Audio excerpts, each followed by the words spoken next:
তিন বুলেটের রহস্যে কাঁপছে সবাই। সৌরভ কি সত্যি দোষী? কি হবে এবার? সম্পূর্ণ জানতে হলে চ্যানেলটি সাবস্ক্রাইব করে ভিডিওটি লাইক দিয়ে দেখতে থাকুন। মূলত আজকের পর্বে দেখা যাবে কর্ণ চ্যাটার্জি বারবার বলতে থাকেন কিন্তু একটা রহস্য থেকেই গেল। তখন জিৎ মুখার্জি জানতে চান কোনো সমস্যা হয়েছে নাকি।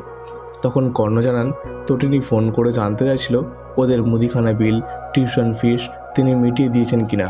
হঠাৎ করে তটিনী কেন এসব জানতে চাইলো সেটাই ভেবে চিন্তায় পড়ে যান কর্ণ চ্যাটার্জি ও জিৎ মুখার্জি। ঠিক এরই পাশাপাশি দেখা যাবে বলরাম দেখা করতে গেছেন পরশুরামের কাছে। সেখানে পরশুরাম বলতে থাকেন এই ধরনের বুলেট সাধারণত আমাদের ডিপার্টমেন্টেই ব্যবহার করা হয়। এরপর তিনি জানতে চান সেদিন রাতে সৌরভ কোথায় ছিল। তখন বলরাম জানান সৌরভ সেদিন রাতে ডিউটিতেই জয়েন করেনি। এই কথা শুনে পরশুরামের সন্দেহ আরও দ্বিগুণ হয়ে যায়। তিনি বলতে থাকেন এই তিনটি বুলেটের ঋণ আমি কিভাবে ভুলবো।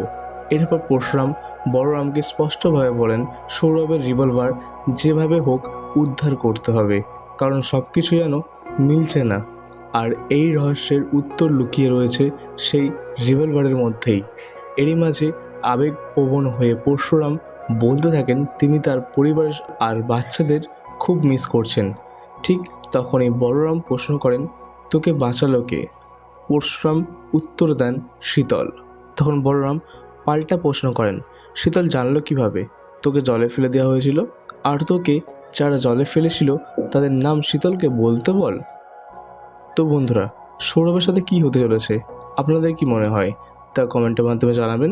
ভিডিওটি ভালো লাগে থাকলে লাইক ও সাবস্ক্রাইব করে আমাদের চ্যানেলের পাশে থাকবেন।